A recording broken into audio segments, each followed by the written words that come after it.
Hare Krishna. So అందరికి Bhagavad Gita class స్వాగతం.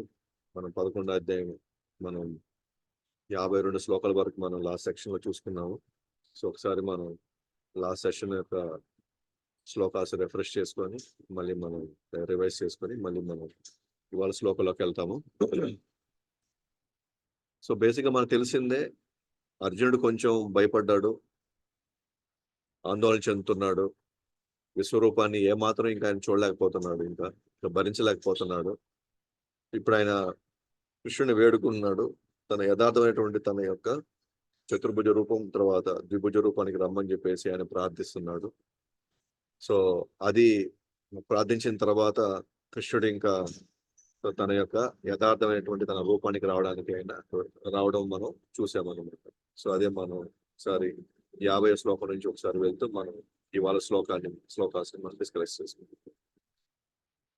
So 50వ శ్లోకంలో సంజయుడు పలికెను, దేవదేవుడైన శ్రీకృష్ణుడు ఈ విధంగా అర్జునుడితో పలికి తన నిజమైన చతుర్భుజ రూపమును ప్రదర్శించి చివరకు తన ద్విభుజ రూపం చూపి ఆ విధంగా భీతుడైన అతనిని ధైర్యపరిచాడు. కాబట్టి అర్జునుడిని ధైర్యపరిచాడు అనమాట, యథార్థమైనటువంటి తన రూపానికి వచ్చేసి. సో 51వ శ్లోకంలో ఆ విధంగా అర్జునుడు శ్రీకృష్ణుడి మూల రూపంలో చూసినప్పుడు ఇలా అన్నాడు, ఓ జనార్దన, అత్యంత సుందరమైన ఈ మానవుని వంటి రూపమును చూసి ఇప్పుడు నా మనసు శాంతించింది. నేను నా సహజ స్వభావం తిరిగి పొందాను. ఇప్పుడు దాకా అర్జునుడు చాలా సతమతం అవుతా ఉన్నాడు. చాలా గందరగోళంలో భయంలో తాను ఉన్నాడు. ఎప్పుడైతే తన మానవునటువంటి రూపానికి వచ్చాడో ఆటోమేటిక్ గా తన సహజ స్వభావానికి వచ్చాడు. అందుకే భగవంతుడు కూడా అనేక అవతారాలు ఉన్నప్పటికీ కూడా ఒక మానవ రూపంలాగా వస్తున్నాడు. రాముడు లాగా, కృష్ణుడు లాగా వచ్చినప్పుడు మాత్రమే ఎక్కువ మంది మానవులకు ఉపయోగపడతాడు అనమాట. ఎందుకంటే ఆయన రూపం మన రూపం ఆయన రూపం ఒకటే కాబట్టి, లేదా తన రూపాన్ని మనకిచ్చాడు కాబట్టి. ఆయన యాక్చువల్గా మానవ రూపం ఏం కాదు, తన రూపాన్ని మానవుడికి ఇచ్చాడు అనమాట. మానవ ఆకృతి కలిగినటువంటి ఈ శరీరానికి ఆయన ఇచ్చాడు. అప్పుడే మనం ఆయనతో మన సంబంధం పెట్టుకోవచ్చు. అప్పుడే మనం ఆయనకి సేవ చేసేటువంటి అవకాశం మనకి పొందుతాం అనమాట. వివిధ రూపాల్లో మనం ఆయనకి సేవ చేసుకొని లేదా ఆయనతో సంబంధం పెట్టుకునే అంత అవకాశం మనకు ఉండదు అన్నమాట. ఎప్పుడైతే అర్జునుడు అదే ఫీల్ అయ్యాడు అనమాట. ఎప్పుడైతే ఆయన కూడా మానవుడు లాగా అనిపించాడో ఆటోమేటిక్ గా మనసు కొంచెం శాంతించింది అనమాట. ఇప్పుడు చాలా సహజంగా ఉందన్నమాట. ఆయనతో మాట్లాడుకోవడం, మన గురించి చెప్పుకోవడం, మన కష్టం నష్టం అంటే మనం షేర్ చేసుకోవడం. ఎందుకంటే ఒక మానవుడు ఇంకొక మానవుడు లాంటి ఆకృతితో ఉన్న వాళ్ళతోనే మనం ఇవన్నీ చేయగలుగుతాం, మిగిలిన వాళ్ళతో మనం చేయలేము అనమాట. అందుకే సో భగవంతుడు కూడా ఈ రూపంలో భగవంతుడు ఎక్కువ మందికి వాళ్ళు బద్ధజీవులకి వెళ్ళిపోవడానికి ఈ రూపము, అది ఒక విగ్రహం రూపంలో వచ్చినప్పుడు సో చాలా మందికి ఆ సేవ చేసేటువంటి ఆలోచన వాళ్ళకి వాళ్ళ ఉత్పన్నం అవుతుంది అనమాట వాళ్ళు. అలాగే ఇప్పుడు 52వ శ్లోకం వచ్చినప్పుడు ఇది చాలా చాలా చాలా దుర్లభమైనది, సుదర్శనమిదం అంటున్నాడు అనమాట. అంటే చాలా రేర్ అన్నమాట ఈ రూపం. ఏది ఈ ద్విభుజ రూపం అనేది అంత సులభంగా అందరికీ దర్శనం ఇచ్చేటువంటి రూపం కాదు అనుకుంటా. మనం ఏమనుకుంటాం అంటే విశ్వరూపం అనేది చాలా రేరు, అది చాలా అందరికీ దొరకదు అనుకుంటారు. కానీ వాస్తవానికి కృష్ణుడు అన్నాడు, ఈ రూపాన్ని ఎవరు చూడలేరు.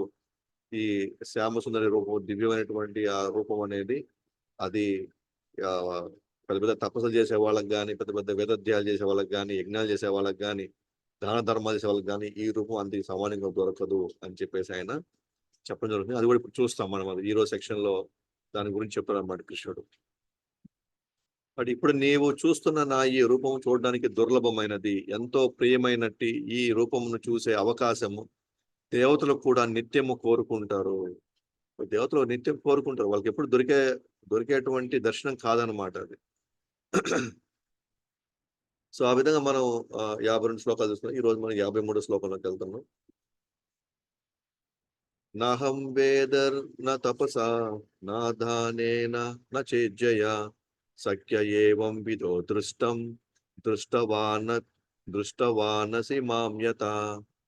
నాహం వేదర్ న తపసా న దానేన న చేజ్జయా సఖ్య ఏవం విదో దృష్టవానసి మామ్యత. నాహం వేదైర్న తపసా న దానేన న చేజ్జయా సఖ్య ఏవం విదో దృష్టవానపి మాం యథా. సో కృష్ణుడు ఒక చెప్పండి చూడండి. నాహం వేదైర్ నా తపసా నా దానేన నా చేజ్జయా. నా నా నా నా అంటే వీటి వల్ల కాదు అని. ఏంటది చూద్దాం ఇప్పుడు. నీ దివ్య నేత్రములతో నీవు చూస్తున్న రూపము వేదాధ్యయనం చేత గాని, కఠోరమైన తపస్సు చేయగాని, దానము చేయగాని, పూజ చేయగాని అర్థము కాదు.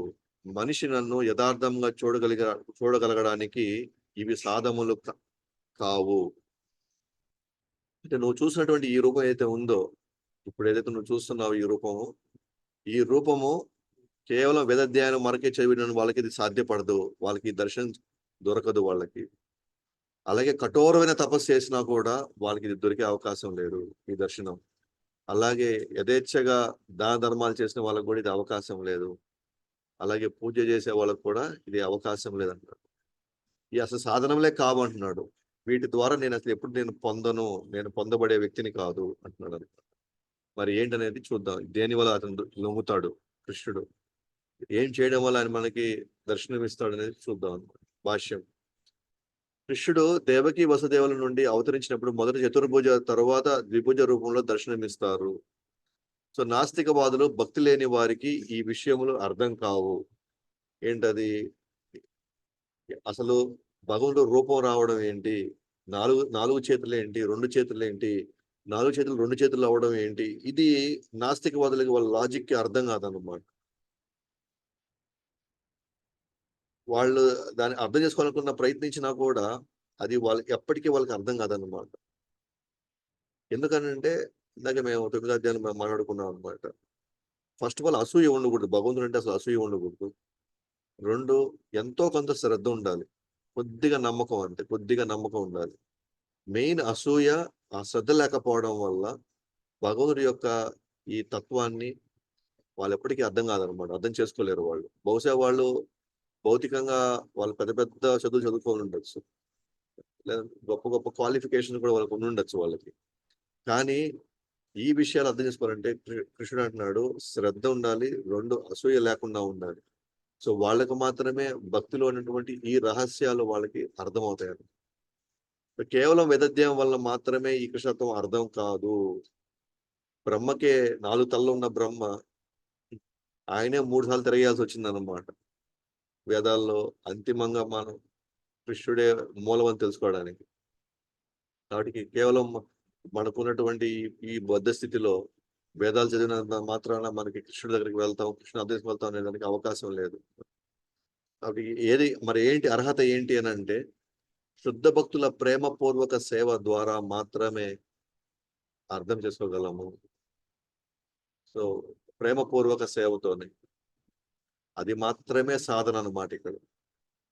దాని వల్ల మాత్రమే మనం కృష్ణుడి యొక్క ఈ ద్విభుజ ఆకారం, శ్యామ సుందర దివ్య ఈ రూపాన్ని మనం చూడడానికి అర్హత కావాలంటే వాళ్ళు ప్రేమపూర్వక సేవలో మనం నిమగ్నం అయితేనే.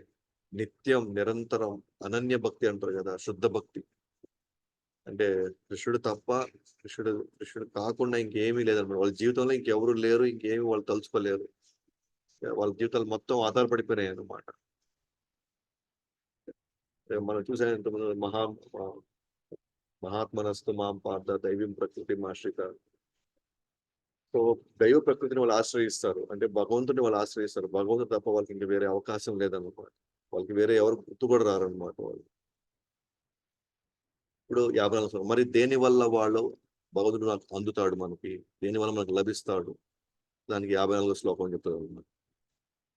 భక్త్యా త్వనన్యాసక్యా అహమేవం విదోర్జన జాతుం దృష్టం చ తత్వేన ప్రవేష్టం చ పరంతప. భక్త్యా త్వనన్యాసక్యా అహం ఏవం విదోర్జున జాతుం దృష్టం చ తత్వేన ప్రవేష్టం చ పరంతప. భక్త్యా త్వనన్యాసక్యా అహం ఏవం విదోర్జున జాతుం దృష్టం చ తత్వేన ప్రవేష్టిం చ పరంతప. సో కృష్ణుడు అన్నాడు క్లియర్ గా, భక్త్యా త్వ అనన్య సఖ్య, భక్తి తప్ప నా అన్య, ఇంక వేరే వేరే విధంగా నేను ఎప్పటికీ కూడా అహం అహం ఏవం, నేను ఎప్పటికి కూడా లభించే ప్రసక్తే లేదంటారు. అర్జున, కేవలం అనన్య భక్తి ద్వారానే నీ ముందు నిలబడినట్లుగా నేను యథార్థంగా అర్థమవుతాను, ఆ విధంగా ప్రత్యక్షంగా చూడబడతాను. కేవలం ఈ రకంగానే నీవు నా అవగాహన రహస్యాల్లోకి ప్రవేశించగలుగుతావు. కేవలం అనన్య భక్తి ద్వారా మాత్రమే. అంటే ఒకసారి మనల్ని ఈ ప్రపంచం లేదా ఈ సమాజం అని అంటుంది, ఏంది మీరు కృష్ణుడు తప్ప ఇంకెవరు లేరా, కృష్ణుడి మాత్రమేనా, మిగతా వాళ్ళంతా, మరి మిగతా వాళ్ళు ఏంటి వాళ్ళంతా, ఎంతసేపు ఎందుకు మీరు కృష్ణ కృష్ణ కృష్ణ అనే పాయింట్ ఎందుకు పట్టుకున్నారు మీరు అసలు, మీరు కూడా ఒక క్రిస్టియానిటీ లాగా మీరు తయారైపోయారు మీరు కూడా అని. మనం మన చుట్టూ ఉన్న సమాజంలో మనం రోజు ఎదుర్కొనేటువంటి విషయాలు ఇవన్నీ కూడా. కానీ కృష్ణుడు అదే అంటున్నాడు, మనం కేవలం అనన్య భక్తి ద్వారానే, అంటే కృష్ణుడు తప్ప నాకు ఇంకెవరూ లేరు, కృష్ణుడు మాత్రమే నేను ఆశ్రయం పొందగలను అని ఎవరైతే అలాంటి ఒక చింతనలో ఉంటారో వాళ్ళకే కృష్ణుడు అంటాడు అనమాట, నీ ముందు నిలబడినట్లుగా, అంటే నీ ముందు నేను ఎలా నిలబడినానో నేను అలా అర్థమవుతాను, ఖచ్చితంగా వాళ్ళకి అర్థమవుతాను అంటున్నాడు. ఆ విధంగా నేను ప్రత్యక్షంగా నేను చూడబడతాను, వాళ్ళు చూడగలుగుతారు నన్ను. ఈ రకంగానే వాళ్ళందరూ కూడా నా అవగాహన రహస్యాల్లోకి ప్రవేశించగలుగుతారు. అంటే రహస్యాలు అంటే భగవంతుడి యొక్క లీలలోకి వాళ్ళు ప్రవేశించగలుగుతారు. భగవంతుడు ఏ భావంలో ఈ లీలలు చేశాడో, భగవంతుడి యొక్క మనసుని, హృదయాన్ని, వాళ్ళ లోతుల్లోకి వెళ్ళి భగవంతుడి హృదయాన్ని కూడా వాళ్ళు పోయి వాళ్ళు వాళ్ళు ఆ భావాలను కూడా వాళ్ళు అర్థం చేసుకోగలుగుతారు అన్నమాట. కేవలం భగవంతుని బాహ్య నుంచిగా చూసి ఆయన అర్థం చేసుకోవడం కాదు, ఆయన హృదయంలో ఆయన ఏం తలుచుకుంటున్నాడో అది కూడా వాళ్ళు గ్రహించగలుగుతారు అన్నమాట. సో మనం చూస్తే కనుక మనం కానీ చూస్తే, ఇప్పుడు భార్యాభర్తల మీద కావచ్చు, లేదా ఇద్దరి మధ్య స్నేహితుల మధ్య కావచ్చు, మనం చూస్తే వాళ్ళలో ఎంత అన్యోన్యంగా ఉంది, వాళ్ళ దాంపత్యం కావచ్చు, లేకపోతే వాళ్ళ రహస్యం ఎంత బలమైంది, వాళ్ళ సఖ్యం, వాళ్ళ మిత్రత్వం ఎంత బలమైందని ఎలా చెప్పగలుగుతాం మనం? మనం ఎలా చెప్పగలం అంటే, ఒకరు జస్ట్ కనుసైగ చేస్తే ఆ ముఖ భావాల్లో నుంచి వాళ్ళు అర్థం చేసుకోగలుగుతారు అనమాట. అంటే వాళ్ళకి ఇప్పుడు ఏం కావాలి, వాళ్ళు ఇప్పుడు ఏం ఎదురు చూస్తున్నారు, లేదా వాళ్ళు ఏం కోరుకుంటున్నారు అనేది కేవలం వాళ్ళ యొక్క ముఖ కవళికలతో, వాళ్ళ మాటలు కూడా మాట్లాడాల్సిన అవసరం లేదు, వాళ్ళు చెప్పాల్సిన అవసరం లేదనమాట. జస్ట్ వాళ్ళ యొక్క మూడుని బట్టి వాళ్ళ వాళ్ళు జస్ట్ వాళ్ళ సైగలతో ఎదుటి వాళ్ళు అర్థం చేసుకోగలిగితే దాన్ని మనం అంటాం అన్నమాట, వాళ్ళ అవగాహన రహస్యాలకు ప్రవేశించేశారు. అవగాహన రహస్యాలు అంటే వాళ్ళు మనసులో ఏముందో, వాళ్ళు ఏమి ఆశిస్తున్నారో అది మనం ఈజీగా పట్టేస్తాం అనమాట. అలాగే ఇక్కడ కూడా కృష్ణుడు హృదయంలోకి వెళ్ళి ఆయన ఏం కోరుకుంటున్నాడు, ఈ క్షణంలో ఆయన ఏం కోరుకుంటున్నాడో ఆ రహస్యం మనం తెలుసుకోవాలన్నా కూడా, అంటే ఆ రహస్యం తెలుసుకోవాలంటే అర్థం ఏంటి అని అంటే, మనం అంత అన్యోన్యంగా కృష్ణుడి యొక్క సేవలో, కృష్ణుడి యొక్క ప్రేమకి మనం బద్దులు కావాలన్నమాట. ఆ స్థాయికి వెళ్ళాలి అని అంటే మాత్రం అది అనన్య భక్తి ద్వారా మాత్రమే అది జరుగుతుంది. ఆ విషయాన్ని మనకి ఇక్కడ తెలుస్తుంది. అంతేగాని వేదాధ్యాయం వల్ల, లేదా తపస్సు వల్ల, లేదా ధ్యానం వలన, ఇంకో దాని వల్ల మాత్రం అది ఎప్పటికీ కానే కాదనుకుంటారు. అది ఇక్కడ పాయింట్ చెప్తున్నాను అనమాట. సో నా హృదయంలో రహస్యాలు. సో ఇప్పుడు మనం చాలా సందర్భం ఇప్పుడు మనం మాట్లాడుకుంటున్నాం చూసారా, విశ్వనాథ్ చక్రవర్తి ఠాకూర్ అని, బల్దేవ్ విద్యాభూషణ్ అని చెప్పేసి, సో వీళ్ళ యొక్క వ్యాఖ్యానాల నుంచి మనం తీసుకొని మనము రెండు అధ్యాయాల మధ్య ఏంటి లింక్ ఏంటి, లేదా సంబంధం ఏంటి, అలాగే శ్లోకాకి లేదా ఒక సెక్షన్ ఇంకో సెక్షన్ మధ్య లింకులు సంబంధం మనం మాట్లాడుకుంటున్నాం చూసారా, అదంతా కూడా ఆచార్యులు భగవుడి యొక్క రహస్యాల్లోకి వాళ్ళు ప్రవేశించగలిగారు అనమాట. వాళ్ళు విశ్వ చక్రవర్తి ఠాకూర్ లాంటి వాళ్ళు, బల్దేవ్ విద్యాభూషణ్ లాంటి వాళ్ళు భగవంతుడి యొక్క హృదయంలోకి వాళ్ళు ప్రవేశించగలిగారు అనమాట. ప్రవేశించగలిగారు కాబట్టే భగవంతుడు ఏమనుకుంటున్నాడు ఈ సమయంలో అర్జునుడి గురించి, అంటే కృష్ణుడు ఏ భావంతో ఈ శ్లోకం మాట్లాడాడో అవన్నీ కూడా వాళ్ళు చెప్పగలుగుతున్నారు అనమాట. అంటే వాళ్ళు నిజంగానే శుద్ధ భక్తులు కాబట్టి, వాళ్ళ ప్రేమపూర్వకమైనటువంటి సేవ సంబంధంలో ఉన్నారు కాబట్టి భగవంతుడు వాళ్ళకి ఆ రహస్యాలను వెల్లడిస్తున్నాడు అనమాట.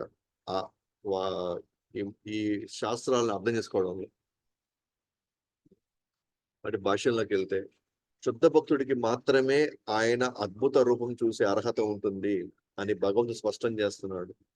ఎస్, కేవలం శుద్ధ భక్తుడికి మాత్రమే ఈ అవకాశం, అర్హత ఈ రూపాన్ని, ఆ రూపంలో అంటే అదే హృదయంలో ఏముందో ఆ రహస్యాలు తెలుసుకునే అవకాశం ఎవరికి ఉందంటే శుద్ధ భక్తుడికి మాత్రమే ఉంది. కాబట్టి ఇక్కడ వేదాలు, దానము, తపస్సు, పూజలో భక్తితో సాధన చేసిన వారికి చతుర్భుజ దర్శనం జరుగుతుంది.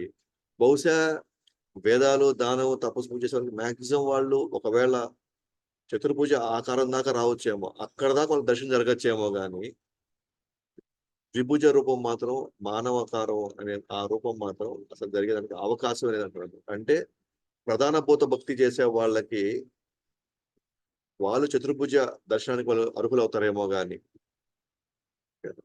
వాళ్ళు ఎప్పటికీ కూడా కృష్ణుడి యొక్క శ్యామసుందర రూపాన్ని చూడడానికి అర్హత మాత్రం వాళ్ళు సాధించలేరు. భక్తి వలన మాత్రమే నన్ను చూడగలరు మరియు నాతో సంబంధం పెట్టుకోగలరు. కాబట్టి మూల రహస్యం ఒకటే, భక్తిలోకి రావాలని. ఎవరైనా నగరంలో ప్రవేశిస్తారు అంటే నగరంలో నివసించడం లేదా సంబంధంతో జీవించడం అని. సో ఎవరైనా ప్రవేశించారు అని అంటే నగరంలో ఎక్కడో నివసించవచ్చు, లేదా అక్కడ ఉన్నటువంటి ఆ నగరంలో ఉన్నటువంటి ముఖ్యమైన వ్యక్తితో కలిసి సంబంధంతో కూడా జీవించవచ్చు. అంటే సంబంధంతో జీవించాలి అని అంటే ఖచ్చితంగా వాళ్ళు అత్యంత ముఖ్యులై ఉండాలి. ఆ నగరంలో ఎవరైనా పెద్ద ఉన్నారనుకోండి, ఏదో ఒక ఎమ్మెల్యేనో లేదా ఎంపీ లేదా మంత్రి ఉన్నారనుకోండి, ఆ మంత్రి ఆ నగరంలో ఉండొచ్చు, ఎవరైనా ప్రవేశించవచ్చు, ఎవరైనా నివసించవచ్చు అక్కడ. కానీ సంబంధంలోకి వెళ్ళాలి అంటే ఏదో ఒక విధంగా ఎమ్మెల్యేకి కావాల్సిన వాళ్ళు అయి ఉంటేనే వాళ్ళు సంబంధంలోకి వెళ్ళగలుగుతారు. లేదా ఆ ముఖ్యమైన వ్యక్తికి మనం చేసినటువంటి ఒక కార్యం ఆయనకి ఎంతో ఇష్టపడి ఉండాలి. ఆయన ఎంతో ఇష్టపడి ఉండాలి. ఆ ఇష్టపడిన వ్యక్తి అప్పుడే అట్లా అయితేనే మనం సంబంధం పెట్టుకోగలుగుతాం మనం. లేకపోతే అందరిలాగా ఎవరో ఒకరు నివసించారు. అట్లానే ఇక్కడ కూడా వేదాధ్యాయాలు, దానము, తపస్సు ఇవన్నీ చేసినా కూడా మాక్సిమం వీళ్ళు వైకుంఠం వెళ్ళగలుగుతారేమో, కానీ భగవంతుడితో సంబంధంలోకి రాలేరు వీళ్ళు.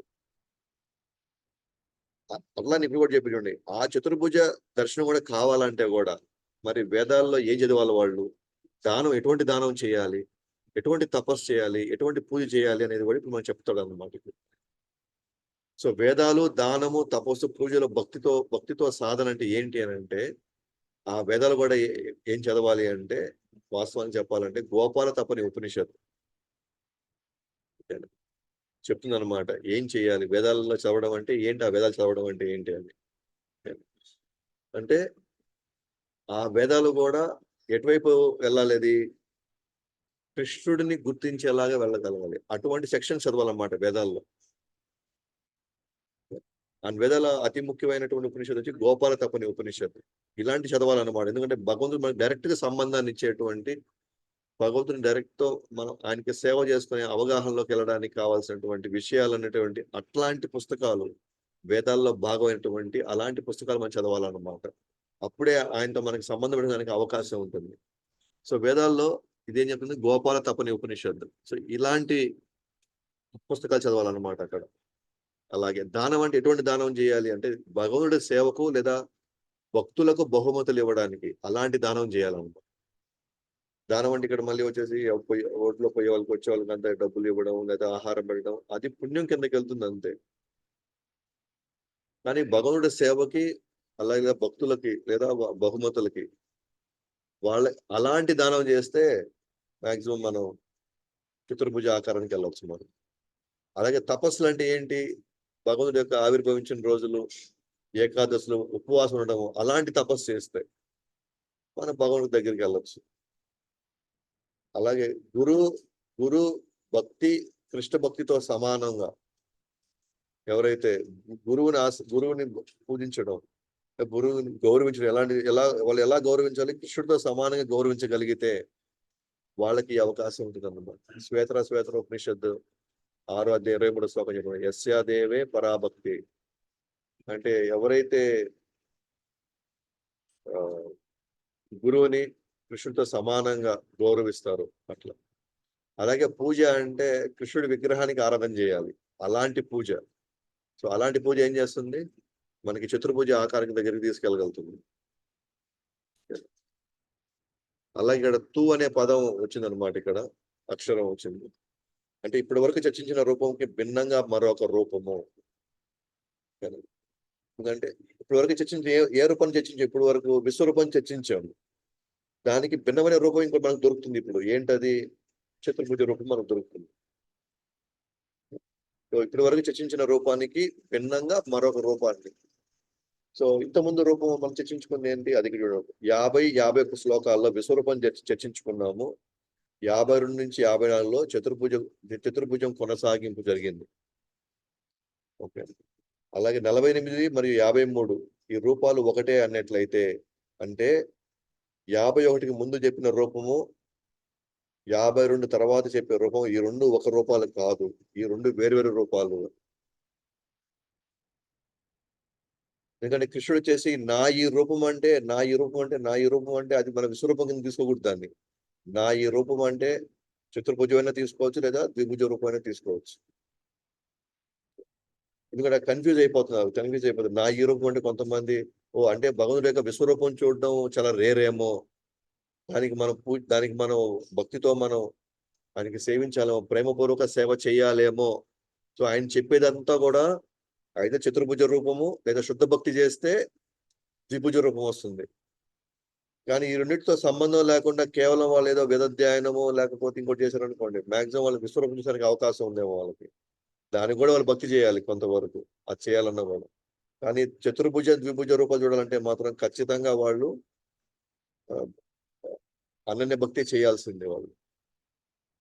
కాబట్టి 48లో చెప్పిన రూపం వచ్చి విశ్వరూపము, 53 చెప్పిన రూపం వచ్చేసి చతుర్భుజ రూపము. అది కాబట్టి ఈ రెండు ఒకటి కాదనమాట. ఎందుకంటే ఈ రూపాలు ఒకటైనట్లయితే ఒకే విషయం 2 సార్లు చెప్పడం అవసరం లేదు. కనుక ఖచ్చితంగా విశ్వరూపానికి భిన్నమైన చతుర్భుజ రూపం గురించి ఇప్పుడు మాట్లాడుతున్నాడు ఈ శ్లోకంలో, అంతేగాని ఇది విశ్వరూపం గురించి మాట్లాడడం లేదు అని. సో బ్రహ్మ సమితిలో 5:47లో విశ్వరూపం చతుర్భుజ రూపంపై ఆధారపడి ఉన్నది కనుక చతుర్భుజం ఉన్నతమైంది అని చెప్పబడింది అనమాట. సో విశ్వరూపం దేని నుంచి వచ్చింది? గర్భదక్షాయ విష్ణు దగ్గర నుంచి. సో గర్భదక్షాయ విష్ణు చతుర్భుజ రూపం. చతుర్భుజ రూపం మీద ఆధారపడింది అనమాట విశ్వరూపం. కాబట్టి విశ్వరూపం ఎప్పుడు కూడా చతుర్భుజ రూపం మీద ఆధారపడి ఉన్నది. కాబట్టి చతుర్భుజ రూపం ఉన్నతమైంది విశ్వరూపం కంటే కూడా. సో ఆ పాయింట్ చెప్పడానికి ప్రయత్నిస్తారు అన్నమాట ఇక్కడ. అలాగే గోపాల తపనిషత్తు 1:1లో సచ్చిదానంద రూపాయ కృష్ణాయ క్లిష్టకారిణే నమో వేదాంత వేద్యాయ గురవే బుద్ధి సాక్షినే. సో దీని అర్థం ఏం చెప్తున్నారు? కృష్ణుడిది మానవ రూపమైనప్పటికీ అది సచ్చిదానంద రూపము, ఇదే వేదాల సారము, దేవతా రూపములకి మూలము. సచ్చిదానంద రూపాయ కృష్ణాయ క్లిష్టకారిణే. సో సచ్చిదానంద రూపం అయింది. రెండోది మానవ రూపం అయినప్పటికీ కృష్ణాయ క్లిష్టకారిణే. ఇది మానవ రూపం అయినప్పటికీ కూడా అది సచ్చిదానంద రూపమే. అది వేదాంత వేద్యాయ, వేదాల అంతిమంగా పోయి కృష్ణుడు రూపానికి దర్శనం ఇప్పిస్తుంది మనకి సరైన గురువు దొరికితే, సరైనటువంటి పరంపరను గురువు దొరికాడు అనుకోండి, వేదాల సారం మనం ఎక్కడ తీసుకెళ్తుంది? కృష్ణుడు దగ్గర తీసుకెళ్తుంది. కాబట్టి ఈరోజు మనకి ప్రభుపాదుల వారు మనకి అలాంటి గురువు దొరికాడు కాబట్టి వేదాల సారమైన కృష్ణుడి మీద తప్ప మన మనసుని ఇంకెటువైపు మనల్ని పోనీయడం లేదు. ఏ భాష్యం ఎత్తుకున్నా సరే, దానికి ఏ వివరణ ఇచ్చుకున్నా సరే, మొత్తం మనల్ని ఒక్క దగ్గరికి తీసుకెళ్తున్నాడు అనమాట. మనల్ని కృష్ణుడి దగ్గరికి తీసుకెళ్తామన్నమాట. దీన్ని మనం ఏమంటారు, వేదాల సారం. ప్లస్ ఇదే రూపమే దేవతా రూపాలకు కూడా మూలమైంది అనమాట. ఇదంతా చూడండి, GTU అంటే గోపాల తపనిపనిషద్ అనమాట. ఇంకా చూడండి ఎన్ని ఉన్నాయో. ఇది ఉపనిషత్తు. ఇది ఉపనిషత్తులు జనరల్ గా ఎవరు ఆ భగవంతుని చెప్పవన్నమాట. భగవంతుడిని ఇండైరెక్ట్ గా వర్ణిస్తా ఉంటాయి అన్నమాట. ఆయన నిరాకారం, నిర్గుణం, ఆయనకి కాళ్ళు ఉన్నాయి కానీ లేవు, పరిగిస్తాడు కానీ ఇక్కడే ఉంటాడు, ఇలాంటి ఇలాంటి వాక్యాలు ఉంటాయి అన్నమాట దాంట్లో. కానీ గోపాల తపని ఉపనిషత్తు మాత్రం, ఈ ఒక ఉపనిషత్తే కృష్ణుడిని అత్యున్నత స్థాయిలో పెట్టి ఆ వేదాల సారము, ఎస్ ఈ నేను అని మనకి నిరూపించడం ప్రారంభిస్తుంది అనమాట గోపాల తపని ఉపనిషత్తు. 1:3 ఏం చెప్తున్నాడు చూడండి. కృష్ణోవై పరమం దైవతాం. కృష్ణుడి రూపం భగవంతుడి అత్యున్నత రూపం అని చెప్పబడింది. సో కృష్ణోవై పరమం దైవతాం అంటే భగవంతుడి యొక్క అత్యున్నత రూపం ఏంటి అని అంటే అది కృష్ణుడి రూపమే. అంటే నారాయణ రూపం కాదు, లేదా నరసింహ రూపం కాదు. దేవతల్లో అత్యున్నత రూపం ఏంటి అని అంటే భగవంతుడి యొక్క అత్యున్నత రూపం ఏంటి, అది కృష్ణుడి రూపం అని చెప్తున్నారు అన్నమాట. అలాగే 1:19 ఏకో వశి స్వర్గ కృష్ణ ఈద్య. కృష్ణుడు ఒక్కడిగా ఉంటాడు, బట్ సర్వవ్యాప్తము. ఒక దగ్గరే ఉన్నాడు, ఒక్కడిగా ఉన్నాడు, కానీ అట్ ద సేమ్ టైం ఆయన సర్వాన్ని కూడా వ్యాపించి ఉన్నాడు. అలాగే 1:21 ఏకోపి సన్ బహుదా యో విభాతి. ఆయన ఒక్కడే అయినప్పటికీ అనేక రూపాల్లో దర్శనమిస్తాడు, అనేక అవతారాలు ఆయన దర్శనమిస్తున్నాడు. ఇవన్నీ కూడా మనకి సాక్ష్యాలు అన్నమాట గోపాల తపని ఉపనిషత్తులో. ఆయనే ఒకడే వ్యాపిస్తున్నాడు. ఆయన రూపమే భగవుడి యొక్క అత్యున్నత రూపము. ఆయన ఒక్కడే అయినప్పటికీ కూడా అనేక రూపాలని దర్శనం ఇవ్వడానికి అవకాశం ఉంది అంటారు. అలాగే మనకి చూడండి, ఇంకా బ్రహ్మ సమితిలో 5.1 ఈశ్వర పరమ కృష్ణ. భాగవతంలో 1:3 ఏతే చాంస కళాపుంసహ. ఇవన్నీ మనకి సాక్ష్యాలు అన్నమాట, మనకి ప్రామాణికాలు ఇవి. ఎట్లా కృష్ణుడు మాత్రమే అత్యున్నతమైనటువంటి రూపం అని, అంటే ద్విభుజ రూపము అత్యున్నత రూపం అని చెప్పడానికి ప్రయత్నిస్తున్నాను అన్నమాట ఇక్కడ. అలాగే 7.7 భగవద్గీత మత్తఃపరతరం నాణ్యతను వచ్చింది. అదే 10వ అధ్యాయం 2వ శ్లోకంలో అహం ఆదిర్హి దేవానాం అంటే ఏమన్నాడు,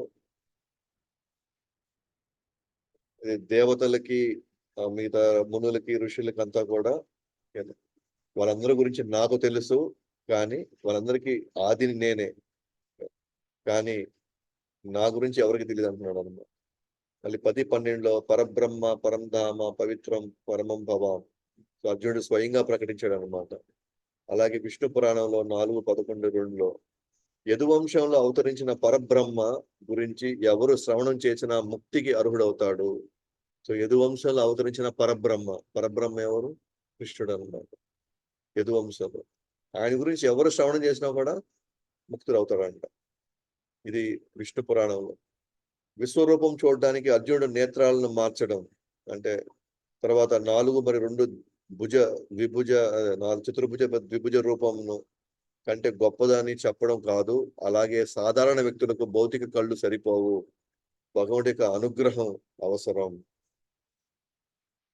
కానీ అదే ఆల్రెడీ మనం చెప్పుకున్నాం, ఇది విశ్వరూపం చూడడానికి అర్జునుడి నేత్రాలను మార్చడం జరిగింది. ఎందుకంటే అర్జునుడికున్న కళ్ళు అప్పుడు ఆ టైంలో ద్విభుజ రూపం చూడడానికి, ఆ సచిదానంద రూపం చూడడానికి అప్పుడు ఆయనకు ఉన్న కళ్ళు ఆల్రెడీ ఆయనకి దివ్యమైన కళ్ళు ఉన్నాయి అప్పుడు. కానీ ఇప్పుడు అర్జునుడే కోరుకున్నాడు, నాకు విశ్వరూపం నాకు చూపించండి, నాకు అర్హతగానే ఉంటే నాకు చూపించండి అని చెప్పాడు. ఎస్, ఆయన అర్హత ఉంది, ఈయన ఓవర్ క్వాలిఫికేషన్ అయ్యాడు అనమాట.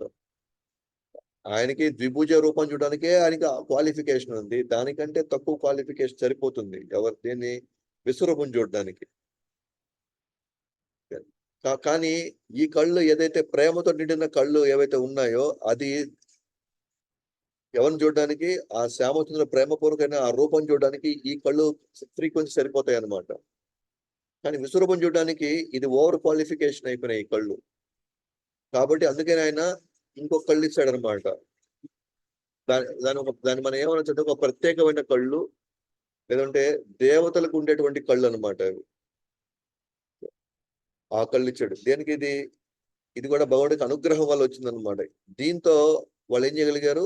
ఆ విశ్వరూపాన్ని చూడగలిగారు. కాబట్టి అర్జునుడు ఇప్పుడు ప్రత్యేకమైన కళ్ళు అంటే అదేదో గొప్ప కళ్ళు అనేం కాదు. దానికంటే గొప్ప కళ్ళు ద్విభుజ లేదా చతుర్భుజ రూపాలు చూడడానికి ఆల్రెడీ ఆయనకి కళ్ళు ఉన్నాయి రెడీగా. అవి చూడడానికి. ఇప్పుడు పొందిన గొప్ప కళ్ళేం కాదు దాంతో పోలిస్తే.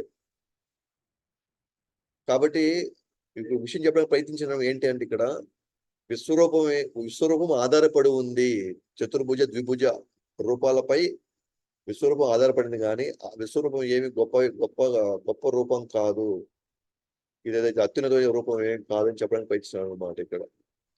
అలాగే నరనారాయణ అవతారంలో అర్జునుడు నరుడు మహాభారతంలో వర్ణించబడింది.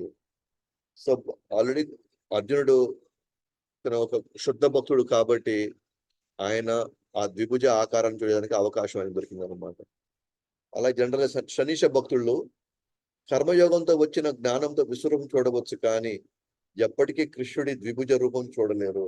అదే కర్మయోగంతోనో జ్ఞాన యోగంతోనో లేదా అష్టాంగ యోగంతో కాబట్టి విశ్వరూపం చూసుకోవచ్చేమో కానీ కృష్ణుడి ద్విభుజ రూపం చూడడానికి మాత్రం వీళ్ళెవరికి అర్హత లేదు. కేవలం భక్తి యోగంలో, అది కూడా శుద్ధ భక్తి చేసే వాళ్ళకి మాత్రమే అర్హత ఉందన్నమాట. అంటే శుద్ధ భక్తి వల్లనే చూడగలము. అందుకే ఈ శ్లోకంలో సుదర్శతం అన్న పదం వాడబడింది. సుదర్శనం అంటే చాలా చాలా రేర్ అన్నమాట. అతి దుర్లభమైంది అన్నమాట. శుద్ధ భక్తి ఉన్న వాళ్ళు మాత్రమే దీన్ని చూడగలుగుతారనే విషయాన్ని మనకి ఇప్పుడు తెలిసిందనమాట ఈ విషయం. సో చివరి శ్లోకము ఈ అధ్యాయంలో మత్కర్మ మత్పరమో మద్భక్త సంగవర్జిత నిర్వైర సర్వభూతేషు యస్స మామేతి పాండవ. మత్కర్మ కృన్మత్పర్మో మద్భక్త సంగవర్జిత నిర్వైర సర్వభూతేషు యస్స మమేతి పాండవ. మత్కర్మ కృన్మత్పరమో మద్భక్త సంగవర్జిత నిర్వైర సర్వభూతేషు యస్స మమేతి పాండవ. మత్కర్మ చూస్తాం. సో భావం చూస్తే ఓ అర్జున, కామ్యకర్మలు మానసిక కల్పలం అనే కల్మశాల నుండి విముక్తుడై నా విశుద్ధ భక్తితో సేవలో నెలకొనేవాడు, నా కొరకే కర్మ చేసేవాడు, నన్నే తన జీవిత పరమ లక్ష్యంగా చేసుకునేవాడు, ప్రతి జీవుని ఎడ మైత్రితో ఉండేవాడు నిశ్చయంగా నన్ను చేరుకుంటాడు. అంటే మనకు క్లియర్గా అర్థమైపోతుంది అనమాట. ఇక్కడ కర్మయోగం ద్వారా కావచ్చు, జ్ఞానయోగం ద్వారా కావచ్చు, వీటన్నిటిని కల్మషాల కింద పోలుస్తాడు అన్నమాట కృష్ణుడు. అంటే అవి శుద్ధ భక్తి యొక్క తార్కాణాలు కాదనమాట. అవన్నీ వాటి నుంచి విముక్తుడయ్యి విశుద్ధ భక్తియుత సేవలు నెలకొనేవాడు, నా కొరకే కర్మను అనుసరించేవాడు, నన్నే తన జీవిత పరమ లక్ష్యంగా చేసుకునేవాడు. ప్రతి అంశంలో భగవంతుని గురించి మాత్రమే ఆలోచిస్తున్నాడు అనమాట తను. ప్లస్ ప్రతి జీవుని ఎడ మైత్రి పెట్టుకునేవాడు లేదా మైత్రితో వ్యవహరించేవాడు మాత్రమే నన్ను నిశ్చయంగా చేరుకుంటాడనే పాయింట్ వచ్చింది అనమాట ఇక్కడ. అంటే మనం చూసాం ఆల్రెడీ 7వ అధ్యాయం నుంచి 12వ అధ్యాయము మనకి విశుద్ధ భక్తి యోగం, శుద్ధ భక్తి యోగం వైపు మనకి కృష్ణుడు మనల్ని నడిపించడం చూస్తున్నాం మనం. లేదా ఆ శుద్ధ భక్తి యోగాన్ని కావాల్సిన అర్హతలు ఏంటో మనకి ఇక్కడ ఆయన వివరిస్తున్నాడు అన్నమాట మనకి. సో భాష్యంలోకి వెళ్తే భక్తి సారం వివరించడానికి ఈ శ్లోకంలో 7వ అధ్యాయం నుండి వర్ణించబడ్డ వివిధ భక్తుల లక్షణాలు తెలపబడింది. నేను చెప్పాను కదా, 7వ అధ్యాయం నుంచి 12వ అధ్యాయం మధ్యలో వరకు భక్తి సారంను వివరించడానికి, భక్తి యొక్క సారం, అలాగే వివిధ భక్తుల యొక్క లక్షణాలు తెలుపబడింది. అర్జునుడు తన విజయము కృష్ణుడి శక్తి మీద ఆధారపడిందని ఆయనకి అర్థమయ్యింది ఇప్పుడు. సో నేను నిజంగా విజయం సాధించాలంటే నేను కృష్ణుడు చెప్పింది నేను వినాలి. ఎందుకంటే కృష్ణుడు ఎప్పుడు తన విశ్వరూపంతో అపారమైన శక్తిని చూపించాడు. ఏ విధంగా తన యొక్క ఆధీనంలోనే సమస్త ఆధ్యాత్మిక భౌతిక జగత్తులన్నీ కూడా తన ఆధీనంలో ఉన్నాయి తను చెప్పుకోగలిగాడు. అది ఆల్రెడీ కృష్ణుడు అర్జునుడు ఒప్పుకున్నాడు. ఆల్రెడీ అర్జునుడు పరం బ్రహ్మ పరం ధామ పవిత్రం పరమం భవాన్. సో అది ఆల్రెడీ ఆయన ఒప్పుకునేసాడు అర్జునుడు కూడా. కాబట్టి క్లియర్ గా అర్థమైపోయింది నేను విజయం సాధించాలి అంటే, లేదా నేను కర్మల నుంచి బయటపడాలి అంటే. ఎందుకంటే ఆయనకి ఆయనకి 4 కారణాలు ఉన్నాయి కదా 1వ అధ్యాయంలో. ఎందుకు నేను యుద్ధం చేయను అని. నాకు ఎటువంటి ఆనందం లేదు, నేను పాపకర్మలో ఇరుక్కుంటానేమో, నా వల్ల సమస్తం అందరూ కూడా ఈ ఆచారాలన్నీ కూడా గందరగోళంలో పడతాయేమో, ఏదైతే ఆయన భయపడ్డాడో ఇప్పుడు ఆయనకి అర్థమైపోయింది. కృష్ణుడి శక్తి మీద మాత్రమే మనం ఆధారపడాలి. కాబట్టి కృష్ణుడు ఏది చెప్తే మనం అది చేయడానికి మనం సిద్ధంగా ఉండాలనే పాయింట్ ఆయనకి అర్థమైపోయింది అనమాట. ఇప్పుడు శుద్ధ భక్తితో మాత్రం ఆయనను పొందగలమని చెప్పిన కృష్ణుడు ఆ శ్లోకంతో ముగుస్తాడు. ఈ శ్లోకంతో ముగుస్తున్నాడు. కాబట్టి శుద్ధ భక్తులు మాత్రమే ఆయన్ని మనం పొందగలము అని ఈ శ్లోకంతో ముగుస్తాడు అనమాట. అందుకే ఇది ఆఖరి శ్లోకం అయింది. మత్ కర్మకృత్ అంటే అర్థం ఏంటి? మందిరాన్ని కట్టడం లేదా తుడవడం. మత్ కర్మకృత్. సో ఇలాంటి కర్మలు చేయడం అనమాట ముఖ్యంగా. ఇలా కర్మలు అంటే నేను ఏదో నా పని చేసుకొని వచ్చి సాయంత్రం నాకు టైం ఉంటే నేను కృష్ణ మందిరానికి వచ్చి ఏదో నేను చేయడం అని కాదు అనమాట. సో మందిరానికి వచ్చి దీన్ని ఏమంటారు? మీనియల్ సర్వీసెస్ అంటారు. మీనియల్ సర్వీసెస్ అంటే ప్రపంచానికి అంత నచ్చని సేవలు అనమాట. నచ్చని కార్యాలు ఇవన్నీ. ఏది మందిరాన్ని ఓడ్చడం కానీ లేదా తుడవడం కానీ ఇవన్నీ సామాజిక పరిస్థితుల్లో ఎవరు పెద్దగా మెచ్చుకునేటువంటి పనులు అనమాట ఇవి. కానీ ఇది కృష్ణుడు ఇక్కడ తన మందిరాన్ని వచ్చి తుడిచేవాళ్ళు, తన మందిరానికి వచ్చి సేవ చేసేవాళ్ళు, కడిగేవాళ్ళు, లేదా మందిరానికి కట్టడానికి ఎవరైతే ముందుకు వస్తారో, డబ్బులు ఇవ్వడం ఒక ఎత్తు అయితే దగ్గరుండి బాధ్యత తీసుకొని మళ్ళీ దాని దగ్గరుండి కట్టించడం, మళ్ళీ దాంట్లో వచ్చే లోటుపాట్లని, దాంట్లో వచ్చేటువంటి ఎన్నో సమస్యల్ని ఎదుర్కొని కట్టడం. ఇది ఎందుకంటే మనం ప్రత్యక్షంగా ఇది చేయగలిగినప్పుడు ఏమవుతుందంటే మనసంతా దాంతో నిండిపోతుంది అనమాట. ఎలా చేయాలి, ఎప్పుడు చేయాలి, ఎంత చెయ్యాలి అని నిరంతరం కృష్ణుడి గురించి ఆలోచించే ఒక అవకాశం వస్తుంది అన్నమాట. అప్పుడే నిజంగా మన కార్యాలన్నీ కూడా కృష్ణుడి కోసం చేసినట్టు బలంగా ఏర్పడుతుంది అన్నమాట. అలాగే తోటని శుభ్రం చేయడం, తోటల్లో పువ్వులను మరి తులసి చెట్లను పెంచడం. సో ఇవన్నీ కూడా దీని మత్ కర్మకృత్ అంటే. అలాగే పత్రం పుష్పం ఫలం తోయం ఆయనకి సమర్పించడం. పత్రం అంటే తులసి ఆకు అని, అంటే పేదవారు కూడా సేవలో పాల్గొనవచ్చు. అలాగే మత్పరం అంటే ఏంటి? నన్నే లక్ష్యం కింద చూసుకోవడం అన్నమాట. మత్పరం అంటే స్వర్గం లేదా బ్రహ్మలోకం లక్ష్యం కాదు, బ్రహ్మజ్యోతి కూడా కాదు. కృష్ణలోకం లేదా గోలోకమే లక్ష్యం, లేదా నేనే లక్ష్యం వెళ్ళేవాడు. మత్పరం, నన్నే పరమంగా పెట్టుకున్నాడు, నన్ను చేరుకోవాలనేటువంటి లక్ష్యం పెట్టుకున్నాడు అనమాట. అంతేగాని మధ్యలో స్వర్గలోకాలు ఆలోకాలు ఈవెన్ చూస్తే కనుక వైకుంఠం కూడా కాదనమాట. ఇది నన్నే పరమ లక్ష్యం అంటే కృష్ణుడే పరమ లక్ష్యంగా వెళ్ళేవాడు. కాబట్టి అది మత్పరం అంటే. అలాగే మద్భక్త అంటే భక్తి 9 విధానాలు, నవవిధ భక్తి. శ్రవణం, కీర్తనం, విష్ణు స్మరణం చూసుకున్నా అది 9 అంగాల భక్తితో ఆరాధన చేయడం అన్నమాట మద్భక్తి అంటే. లేదా ఒక అంగంలో అయినా సరే, లేదా ఒక విధానంలో అయినా సరే పరిపూర్ణంగా ఆరాధించడం. ఐదర్ శ్రవణం ఒకటైనా తీసుకోవచ్చు, లేదా కీర్తనం ఒకటైనా తీసుకోవచ్చు, లేదా పాదశ్రవణం ఒకటైనా తీసుకోవచ్చు. బట్ ఏదైనా ఒక దాంట్లో పర్ఫెక్ట్ గా అనమాట, పరిపూర్ణంగా. దీన్ని మద్భక్త అంటారు అన్నమాట. అలాగే సంఘవర్జిత అంటే దూరం పెట్టడం, వాళ్ళ సాంగత్యాన్ని మనం తీసుకోకపోవడం అన్నమాట. ఎటువంటి వాళ్ళు? నాస్తికవాదుల్ని దూరం పెట్టుకోవడం, వాళ్ళ సాంగత్యాన్ని మనం తీసుకోవడానికి లేదు. ఇక్కడ సాంగత్యం తీసుకోవద్దంటే వాళ్ళ అసలు కలవకూడదని కాదనమాట. అంటే వాళ్ళతో పాటు మన ప్రయాణం ఉండకూడదు అని. వాళ్ళకి ఏదైనా కష్టం వస్తే మనం వచ్చి వాళ్ళకి మనం సహాయం చేయొచ్చు, భౌతికంగా ఏదైనా వస్తే. కానీ వాళ్ళ సాంగత్యం తీసుకోకూడదు అర్థం ఏంటంటే వాళ్ళు చెప్పింది మనం వినకూడదు అని. మనం సాంగత్యం ఇవ్వాలి అంటే మనం వాళ్ళకి చెప్పాలి అని. మన సాంగత్యం తీసుకోకూడదు గానీ మన సాంగత్యం ఇవ్వచ్చు. అంటే ఎందుకు ఆయనతో సాంగత్యంలో ఉంటున్నాం ఎందుకంటే మన యొక్క ఫిలాసఫీ చెప్పి వాళ్ళకి అర్థమయ్యేటట్టు చెప్పి వాళ్ళని కృష్ణ భక్తులు చేయడానికి మనం కొంత కష్టపడొచ్చు కానీ వాళ్ళు చెప్పింది వినడానికి మనం గంటలు వాళ్ళతో మనం టైం స్పెండ్ చేయకూడదు. ఇప్పుడు చాలా మంది వచ్చారు. ఏం ప్రభు ఏం రాలేదు, ఏం మా దగ్గర రాలేదంటే వాళ్ళు ఉన్నారు ప్రభు, వాళ్ళకి మనం కొద్దిగా సాంగత్యం ఇవ్వగలిగితే వాళ్ళు కూడా మంచి భక్తులు అవుతారు. నేను వాళ్ళతో కొంచెం టైం స్పెండ్ చేస్తామంటున్నారు అనమాట. కానీ వాస్తవానికి ఏంటంటే వాళ్ళని ఏదో మార్చడానికి మనం వెళ్తాము.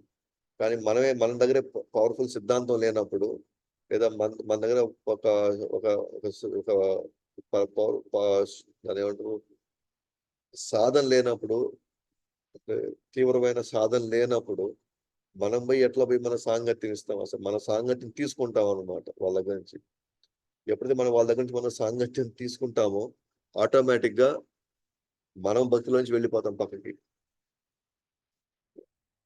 కాబట్టి ఇనిషియల్ స్టేజెస్ లో మనం కొంచెం ఇటువంటి ప్రయత్నాలు చేయకుండా ఫస్ట్ మనం స్ట్రాంగ్ అవ్వడానికి, ఫస్ట్ మనం భక్తులు ఎదగడానికి ఫస్ట్ మనం ఉద్ధరించబడితే తర్వాత వేరే వాళ్ళు మనం ఉద్ధరించడానికి అవకాశం ఉంది.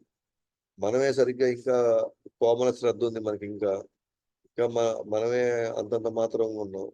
మనం పోయి వాళ్ళకి పోయి నేనేదో వాళ్ళేదో కొద్దిసేపు మాట్లాడతాను, వాళ్ళు కొద్దిగా నేను కన్విన్స్ చేస్తానంటే వాళ్ళు మనల్ని కన్విన్స్ చేస్తారనమాట. ఈ కృష్ణ భక్తి దండగాని ఎప్పుడైతే అది చేస్తారో మనం దూరం అయిపోతాం. కానీ కొన్ని సందర్భాల్లో మనం చాలా సీరియస్ గానే ఉండాలి. సంఘవర్జిత అంటే నాస్తికవాదుల్ని, నిరాకార లేదా మాయావాదుల్ని మనం కొంచెం దూరంగానే పెట్టాలన్నమాట. అలాగే కృష్ణుడి పట్ల ఈర్ష్య కలిగిన భౌతిక సంబంధాలు త్యాగం చేయడం. ఎవరికైతే కృష్ణుడి పట్ల ఈర్ష్య ఉందో, అసూయ ఉందో, ద్వేషం ఉందో వాళ్ళని దూరం పెట్టడం. వాళ్ళతో సంబంధాన్ని మనం త్యాగం చేసేయాలి మనం. అలాగే భక్తుల సంబంధంలో అనాసక్త విషయాన్ యథార్హం ఉపయుంజత నిర్బంధ కృష్ణ సంబంధే యుక్తం వైరాగ్యం ఉచ్యతే. అంటే అర్థం ఏంటి అని అంటే కృష్ణుడికి సంబంధించినటువంటి విషయాలు ఏవైతే ఉన్నాయో, కృష్ణ భక్తిని పెంపొందించుకోవడానికి కావాల్సిన విషయాలు ఉన్నాయో వాటితో నేనేం చేయాలా, వాటిని నేను పెంపొందించుకోవాలి. ఏ అంశాలైతే కృష్ణుడి నుంచి నన్ను దూరం చేస్తాయో, ఏ అంశాలైతే కృష్ణ భక్తి నుంచి నన్ను దూరం చేస్తాయో, కృష్ణుడి యొక్క సేవ నుంచి నన్ను దూరం చేస్తాయో వాటిని దూరం పెట్టడం అనమాట. సో కృష్ణ భక్తుల్ని చేయడానికి దినకార్యాలు, వ్యాపారాలు. అంటే కృష్ణ భక్తుల్ని చేయడానికి, భక్తులను చేయడానికి అంటే ఏవైతే అవసరమో వాటిని మనం పెంపొందించుకోవాలి. ఏవైతే మన సేవకు దూరం చేస్తాయో, భక్తికి దూరం చేస్తాయో వాటిని మనం వదిలేయాలి. దీన్ని ఏమంటారు యుక్త వైరాగ్యం అంటారు అనమాట. అవసరమైనవి కృష్ణ భక్తిలో ఉపయోగించుకోవడం. మనకి భక్తికి దూరం చేస్తాయంటే వాటిని కూడా మనం వదిలేయడం అనమాట. అలాగే శుద్ధ భక్తి గురించి ఇక్కడ చెప్పబడింది భక్తుల సంస్థలో. అన్యాభిలాషిత శూన్యం జ్ఞాన కర్మాద్యనావృతం అనుకూల్యేన కృష్ణాను శీలనం భక్తి రుచ్యతే. అన్యాభిలాషిత శూన్యం, ఇంకే అభిలాషలు ఉండకూడదు అనమాట. అన్యాభిలాషిత, ఇంకెటువంటి కోరికలు అన్ని శూన్యమైపోవాలి. ఒకటే కోరిక ఉండాలి, కృష్ణుడు పాద పద్మాలకి సేవ చేయడం తప్ప ఇంకా వేరే ఎటువంటి అభిలాషలు ఉండకూడదు అనమాట. దాన్నే శుద్ధ భక్తి అంటారు. జ్ఞాన కర్మాది అనావృతం, ఇంకా జ్ఞాన వాసనలు, కర్మ వాసనలు, యోగ వాసనలు ఏది కూడా దీంతో కలవకూడదు అనమాట. అనుకూల్యేన కృష్ణాను అంటే కృష్ణుడికి అనుకూలమైనటువంటి కృష్ణుడిని తృప్తిపరిచేవి మాత్రమే మనం చేయగలగాలి. మనకు కొద్ది కష్టంగా ఉంటుంది కానీ అది కృష్ణుడికి ఇష్టం కాబట్టి, కృష్ణుడికి నచ్చింది కాబట్టి మనం చేయడం. మనకి కొంచెం బాధగా ఉంటుంది, కొద్ది ఇబ్బందిగా ఉంటుంది. కానీ దాని కృష్ణుడి యొక్క అనుకూల్యేన కృష్ణానుశీలనం. అనుకూల్యేన నాకు నచ్చింది కృష్ణుడు చేయడం కాదు, కృష్ణుడికి నచ్చింది మనం చేయడం అన్నమాట. నేను ఈ సేవ అయితే నేను చేస్తాను, ఈ సేవ అయితేనే నేను ముందుంటాను, ఈ సేవ లోపలైతేనే నేను ఏదైనా నన్ను పిలవండి, లేకపోతే నన్ను పిలవాల్సిన అవసరం లేదు. లేకపోతే ఎట్లాగో నాకు నచ్చిన సేవ లేవు కాబట్టి మనం ఏదో ఒక సాకులు చెప్పేసి మనం దూరంగా ఉండడం. సో అక్కడ కృష్ణానుకూలి అని అసలు లేనే లేదు. అదేంటంటే మనకు అనుకూలి అని అనమాట అదంతా. అది మన స్వార్థం గురించి మన కంఫర్ట్ చూసుకుంటున్నాం అనమాట అక్కడ. మన కంఫర్ట్ చూసుకొని మనం చూస్తాం. మనం అనుకోవచ్చు నేను 24 గంటల కృష్ణుడి సేవలో నేను ఉన్నాను అనుకుంటాం మనం. పాయింట్ ఏంటంటే కృష్ణుడికి ఏది అవసరమైతే అప్పుడు ఆ పరిస్థితిలో మనం మనం ఎక్కడ మనం ఉపయోగపడతామో అక్కడంతా కూడా మనకు అవకాశం ఉన్నంత వరకు మనం దాంట్లో మనం దిగి మనం చేయాల్సిన పరిస్థితి ఉందన్నమాట. అందుకనే శుద్ధ భక్తి అంటే ఏంటి అని అంటే కృష్ణుడికి అనుకూలంగా ఉండేది చేయడం. కృష్ణుడికి అనుకూలంగా ఉంది మనకి ఎలా తెలుస్తుంది? కృష్ణుడికి అనుకూల సేవ ఏంటి అది గురువు చెప్తాడు. ఇక్కడ ఇక్కడ మీరు ఇది చేస్తే బాగుంటుంది, ఇది ఈ విధంగా ఉంటుందంటే నాకు అలవాటు లేదు, నాకు నాకు పలానా ఇబ్బంది ఉంది, పలానా కష్టం ఉంది, పలానా ఇది ఉంది అని అనుకోండి. అంటే ఇంకా మన అనుకూలైన స్థాయికి మనం ఇంకా ఎదగలేదని అర్థం అన్నమాట. బట్ ఏ రోజుకైనా ఈ పరిస్థితికి మనం రావాల్సి వస్తుంది. ఎన్ని జన్మలెత్తినా సరే దాంట్లో రావాల్సి వస్తుంది మనం. అందుకని అనుకూల్య కాదు అనుకూల్యేన. ఏదైతే కృష్ణుడికి ఆనందాన్ని ఇస్తుందో అలాగే కృష్ణానుశీలనం భక్తి రుచ్యతే. సో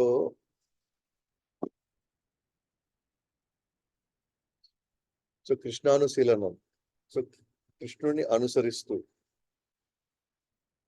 అంటే ఇక్కడ సెంటర్ పాయింట్ ఎవరు? సెంటర్ పాయింట్ కాదు, ఓన్లీ పాయింట్ వచ్చి కృష్ణ అనమాట. ఇక్కడ అలా ఎవరైతే నడుచుకుంటారో దాన్నే శుద్ధ భక్తి అంటారు. ఇది శుద్ధ భక్తి యొక్క నిర్వచనం అనమాట. ఇది మిగతా ఏ అంశాలు మనలోకి ఇంకా పట్టించుకోము. మనం ఏ అంశాలు మనం ఇంకా పట్టించుకోము. కృష్ణ సంబంధం అయితే అది ఎంత కష్టమైనా మనం చేస్తాం. కృష్ణుడు ప్రతికూలంగా ఉంది కానీ మనకి ఇష్టం అయినా నేను దూరంగా ఉంటాను. నాకు ఇష్టమైనా కూడా అది కృష్ణుడికి ప్రతికూలం కాబట్టి నేను చేయను. సో దీన్ని మనం ఏమంటారు? శుద్ధ భక్తి. శుద్ధ భక్తి యొక్క నిర్వచనం అనమాట. భక్తి రామకృష్ణులో ఉంది. చాలా ఇంపార్టెంట్ శ్లోక. చాలా డిస్కషన్ జరుగుతుంది అనమాట. మనం ఎప్పుడైతే మనం భక్తి రామకృష్ణుడు భక్తి శాస్త్రి కోర్స్ చేస్తామో సో దీని మీదే కొన్ని రోజులు జరుగుతుంది అనమాట డిస్కషన్ అంతా కూడా. ఈ శ్లోకం మీదనే రూపగోస్వామి రాసింది. కాబట్టి కృష్ణుడి గురించి మరియు కృష్ణుడి సేవకు అనుకూలంగా ఉండాలి తప్ప ప్రతికూలంగా కాదు. ఉదాహరణకి కృష్ణుడు 24 గంటలు కృష్ణుడి స్మరణ చేశాడు కానీ అది ప్రతికూలంగా ఉంది. మరణం వచ్చింది కానీ అతను కృష్ణుడి దగ్గరికి పోలేకపోయాడు. అతనికి మోక్షం మాత్రమే వచ్చింది అతనికి. 24 గంటలు స్మరణ చేశాడు. నీ హరి ఆడున్నాడు, ఎక్కడున్నాడు అని, ఎప్పుడు వస్తాడు, ఎప్పుడు చంపుతాడని అటు కూడా అతను కూడా స్మరణలో ఉన్నాడు. కానీ ఆ స్మరణ కృష్ణుడికి ఇష్టమా? ఆ స్మరణ కృష్ణుడిని తృప్తిపరిచిందా అంటే తృప్తిపరచల. కాబట్టి అతనికి కృష్ణుడు తెలుసున్నాడు కాబట్టి మోక్షం వచ్చింది. కానీ అతనికి కృష్ణుడితో సంబంధం దొరకలేదు. అతను శుద్ధ భక్తుల సేవ తప్ప పునర్జన్మ రహితము గోలోకం కాదు. శుద్ధ భక్తులు పునర్జన్మ నాకు రాకూడదనే వాళ్ళేం కోరుకోరు. నేను ఖచ్చితంగా జన్మ వద్దునైనా కోరుకోరు అనమాట. వాళ్ళు ఇంకొక సేవ అయినా నాకు సేవ ఎక్కడైనా పెట్టు, నన్ను ఏ పరిస్థితిని పెట్టు, కానీ నాకు ఎప్పుడు నీ సేవలో ఉండాలని కోరుకుంటారు. వాస్తవానికి వాళ్ళు గోలోకం కూడా వాళ్ళు చూసుకోరు అనమాట. నదనం నా జనం నా సుందరీం కవితాం వా జగదీశ కామయే మమ జన్మనీశ్వరే భవతాత్ భక్తి రహితుకి త్వయి. నాకు ధనం నా జనం నా సుందరీం కవితాం, నాకు ఈ పేరు ప్రఖ్యాతలు, ఈ ఆడవాళ్ళు, ఈ ఫాలోవర్స్, వీళ్ళెవరు నాకు అసలు వద్దునైనా. మమ జన్మనీశ్వరే తవతా భక్తి రహితుకి, నాకు నీ జన్మ నాకు నీ భక్తి నీ సేవ తప్ప నాకు ఇంకోటి వద్దు అంటే వాళ్ళు ఇక్కడ ఎటువంటి విలాసం అది గోలోకం కూడా అవసరం లేదంటున్నారు వాళ్ళు. పర్వాలేదు, ఇంకో జన్మ వచ్చినా కూడా పర్వాలేదు, కానీ నిత్యము నీ సేవలో ఉండేలాగా చూడమని అనుకున్నారు. ఇది యాక్చువల్గా శుద్ధ భక్తులు యాక్చువల్గా వాళ్ళు కోరుకునేది అనమాట. ఆ సేవ తప్ప వాళ్ళు ఇంకేం కోరుకోరు అనమాట. నిర్వరహ సర్వభూతేషు, ద్వేషించే వారిని కూడా మేలు చేయడం. సో వీళ్ళ స్వభావం ఏంటి? ద్వేషించే వాళ్ళకి కూడా మేలు చేయడానికి ప్రయత్నిస్తారు. ఉదాహరణకి, సో ఈ సండే మనం నిత్యానంద ప్రభు దయోదశ చేసుకుంటున్నాం, మనం ఆ ఉత్సవాలు చేసుకుంటున్నాం. నిత్యానంద ప్రభు చూస్తే అతన్ని కొట్టబోయడానికి వచ్చారనమాట జగాయి మతాయిలు. సో వాళ్ళని కూడా ఎట్లైనా నువ్వే చూడాలని అని చెప్పేసి ఆయన పోయి ఇతని మహాప్రభు కాలు మీద పడుతున్నాడు అనమాట. తనని గాయపరిచారు, తన్ని అల్లాడిచ్చారన్నమాట, తన్ని హింసించారు. నిత్యానంద ప్రభుని తరుముకున్నారు వాళ్ళు అసలు పదే పదే. అయినా కూడా, కొట్టినా కూడా, రక్తం కారుతున్నా కూడా భగవునికి కూడా కోపం వచ్చేసింది. ఇతని మహాప్రభు స్వయంగా ఆడికి వచ్చి ఒక సుదర్శన చక్రం తీసాడు అనమాట. కానీ నిత్యానంద ప్రభు కాలు మీద పడ్డాడు అనమాట. అంటే ద్వేషించే వాళ్ళని కూడా మేలు చేయడం అనమాట. అంటే శుద్ధ భక్తుడు కృష్ణ చైతన్య ప్రచారం వలనే అందరి ప్రజల సమస్య తీరుతాయి. శుద్ధ భక్తుడు అనుకున్నమాట, కృష్ణ చైతన్య ప్రచారం చేయడం వల్ల మాత్రమే అందరి ప్రజల యొక్క సమస్యలు తీరుతాయని తన పూర్తి విశ్వాసం ఉంటాడు అనమాట. కృష్ణుడి గురించి మనం ప్రచారం చేయకపోతే ఏ ప్రజల్ని మనకి మేలు చేయలేము. మన సొంత ఇంట్లో మనం మేలు చేయాలన్నా సరే, లేదా మన నెక్స్ట్ తరం వాళ్ళకి మనం మేలు చేయాలన్నా సరే, వాళ్ళకి మన కృష్ణ భక్తి ఇవ్వకపోతే, కృష్ణుడి గురించి మనం వివరించకపోతే వాళ్ళ సమస్యలు తీరవు, వాళ్ళ జీవితాలు బాగుపడవు. వారి జీవితాలు పణంగా పెట్టడం వల్ల కృష్ణుడి కన్నా దయామయులు ఎవరున్నారు? ఎవరు? ఆ శుద్ధ భక్తులు వాళ్ళ జీవితాలు పణంగా పెట్టడం వలన వాళ్ళు కృష్ణుడి కన్నా దయామయులు అయ్యారనమాట వాళ్ళు శుద్ధ భక్తులు. ఉదాహరణకి ప్రహ్లాద్ మహారాజ్, జీసస్, హరిదాస్ ఠాకూర్. సో వీళ్ళందరూ కూడా నిరంతరం తన తోటి వాళ్ళకి ఏం చేయాలి అని వాళ్ళు ఎన్నో హింసలు పడ్డారు అనమాట. ప్రహ్లాదుడు అయితే వాళ్ళ నాన్నతోనే ఇబ్బంది పడ్డాడు. హరిదాస్ ఠాకూర్ అక్కడ ఉన్న ముస్లిం పాలకుల ద్వారా చాలా ఇబ్బంది పడ్డాడు. కానీ అయినా కూడా వాళ్ళ జీవితాలు పణంగా పెట్టారనమాట. ఎవరి కోసం? అందరి ప్రజల సమస్యలు తీరాలి. మరి తీరాలంటే ఏం చేయాలా? కృష్ణ చైతన్యం ప్రచారం చేయాలా. వాళ్ళ ఆస్తిలో ఉన్నారనమాట వాళ్ళు. అందుకే భగవంతుడు తనను తానే సమర్పించేసుకుంటాడు అనమాట శుద్ధ భక్తులకి. ఆ భక్తికి తను తానే సమర్పించేసుకుంటాడు.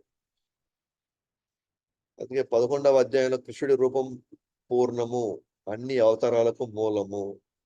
అందుకే ఇప్పుడు మనం గమనిస్తే ఆ ద్విభుజ శ్యామసుందర రూపమే అన్ని అవతారాలకు మూలం అని మనం అర్థం చేసుకున్నాం అన్నమాట. ఈ శ్లోకం భగవద్గీత సారంగా చెప్పవచ్చు. భగవంతుని పొందాలి అంటే వేదాధ్యాయం వల్ల, వీటి వల్ల కాదు, కేవలము శుద్ధ భక్తి ద్వారా మాత్రమే అర్థమైపోయింది.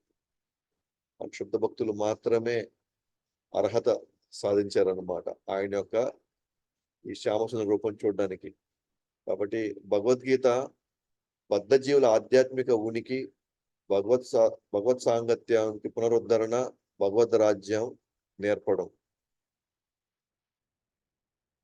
భగవద్గీత ఏం చేస్తుంది? బద్ధజీవుల ఆధ్యాత్మిక ఉనికిని పెంచుతుంది. తర్వాత రెండోది భగవత్ సాంగత్యానికి పునరుద్ధరణ, అంటే మర్చిపోయిన భగవంతుడితో సంబంధించిన సంబంధాన్ని మళ్ళీ మనకి గుర్తు చేసింది భగవద్గీత. నేర్పడం అని వచ్చింది, ఇక్కడ చేర్చడం అన్నమాట. భగవద్ రాజ్యాన్ని చేరుస్తుంది అన్నమాట ఫైనల్ గా. సో భగవద్గీత మన యొక్క ఆధ్యాత్మిక స్థితిని మళ్ళీ మనకు గుర్తు చేస్తుంది. నేను శరీరాన్ని కాదు, నేను ఆత్మని. ఎస్, నా యొక్క ఆధ్యాత్మిక జీవితము అత్యంత ముఖ్యమైంది. నాకు కృష్ణుడితో ఉన్న సంబంధాన్ని మళ్ళీ నేను మర్చిపోయిన సంబంధాన్ని మళ్ళీ నాకు పునరుద్ధరణ చేస్తుంది, నన్ను చేరుకునేట్టు కూడా చేస్తుంది. ఆయనతో ఫైనల్గా ఆయన దగ్గర చేర్చేలాగా కూడా ఈ భగవద్గీత నాకు ఉపయోగపడింది. కాబట్టి ఈ శ్లోకంలో కృష్ణ కర్మ, భక్తియుత సేవ, శక్తియుక్తులు మొత్తం కృష్ణ చైతన్య కార్యముల కొరకు వినియోగించడం. సో కర్మ చేస్తే కృష్ణుడి కోసమే, లేదా భక్తియుత సేవ చేస్తే అది కృష్ణుడి కోసమే, లేదా మన దగ్గర శక్తియుక్తులు అన్నీ ఉన్నాయనుకోండి, అది మొత్తం దేనికోసం ఉపయోగించాలా? కృష్ణ చైతన్య కార్యక్రమాలకి వినియోగించాలి. సో ఆ విధంగా మనం కానీ గమనిస్తే కనుక సో ఈ శ్లోకం ఒక విధంగా, అందుకే ఇక్కడ ప్రభుపాద వారు మనకి ఏం చెప్పాడు, ఇది కృష్ణ భక్తి కృష్ణ చైతన్య యొక్క సారము లేదా భగవద్గీత యొక్క సారం అంటున్నాడు అన్నమాట. అందుకే ఇక్కడ చూడండి, కామ్య కర్మలు మానసిక కల్పమని కల్మషాల నుండి విముక్తుడై నా విశుద్ధ భక్తి సేవలు నెలకొనేవాడు, నా కొరకే కర్మ చేసేవాడు, నన్నే తన జీవిత పరమ లక్ష్యంగా చేసుకునేవాడు, ప్రతి జీవుని ఎడ మైత్రితో ఉండేవాడు నిశ్చయంగా నన్ను చేరుకుంటాడు. ఇది చూడండి, ప్రతి జీవుని ఎడ మైత్రితో ఉండేవాడు. ఇప్పుడు దాకా మనం ఏమంటున్నాం, మన భక్తుల పట్ల మైత్రితో ఉండాలి అంటున్నాం మనం, భక్తుల ఎడ. కృష్ణుడు ఏమంటాడు ఇక్కడ, ప్రతి జీవుని ఎడ మైత్రితో ఉండేవాడు. ఇన్ఫాక్ట్ 3వ స్కంధంలో కపిల భగవాన్ ఇదే చెప్పారు అన్నమాట. ప్రతి ఒక్క జీవిత పట్ల మనకి ఎటువంటి కోపం కానీ ద్వేషం కానీ ఉండకూడదు అన్నమాట. ఎవరైతే ప్రతి జీవుని ఎడ మైత్రితో ఉండాలి, కేవలం నేను వచ్చేసి భగవద్గీత చదివేశాను, నేను గొప్ప గొప్ప కీర్తనలు పాడతాను, నేను భాగవతం నాది కంప్లీట్ అయిపోయింది, నేను నాకు ఒక్కడికే నాకు సేవ ఇవ్వండి, నేను భక్తుల సంగతి నేను ఉండలేను, నేను ఒక్కడికి ఎంత పెద్ద సేవని నేను చేసేస్తాను, కానీ నాకు మాత్రం ఎవరు ఉండకూడదు ఇక్కడ, లేదా నేను మాత్రమే చేయాలి. సో ఇలాంటి ఆలోచనలు ఉన్నా మనం గోలోకం చేరుకోలేము, మన భగవద్ రాజ్యానికి మనం పోలేము అన్నమాట. చూడండి, ప్రతి జీవుని ఎడ మైత్రి అంటే ఈవెన్ భక్తులు కానటువంటి వాళ్ళ పట్ల కూడా మనం ఎట్లా ఉండాలి, రాగం ఉండకూడదు, ద్వేషం ఉండకూడదు. మనకి ద్వేషం ఉంది అంటే ఎవరి పట్లైనా సరే ఈ ప్రపంచంలో, అది సొంత ఇంట్లో వాళ్ళ ఇది కావచ్చు, లేదా ఒక మిత్రుడి పట్ల కావచ్చు, లేకపోతే మనకి ద్వేషం ఉంది అంటే మన కృష్ణుని చేరుకోలేం. మనకి ఈ సమాజంలో ఎవరి పట్ల మనకి ద్వేషం ఉంది అంటే మన కృష్ణుని ఈర్ష్యపడుతున్నట్లే మనం. దాని అర్థం ఇప్పుడు నేను ఏదో ఇంత గొప్పగా మాట్లాడుతున్నాను కదా, నాకేమో ఈర్ష్య లేదని కాదు, ఖచ్చితంగా ఈర్ష్య ఉంది. మనందరితో ఇంకా అందరిని మైత్రి చేసుకునే అంత స్థితిలో మనం లేము ఇప్పుడు, కానీ ఆ స్థితికి చేరితే గాని మన కృష్ణుని చేరుకోలేము మనం. ప్రహ్లాదుడు, హరిదాస్ ఠాకూర్ లాంటి వాళ్ళు అందరి కోసం వాళ్ళ జీవితాలని పణంగా పెట్టారు అన్నమాట. అంటే ఇక్కడ పాయింట్ ఏంటంటే 0.0001% స్వార్థం ఉండడానికి లేదు ఇక్కడ.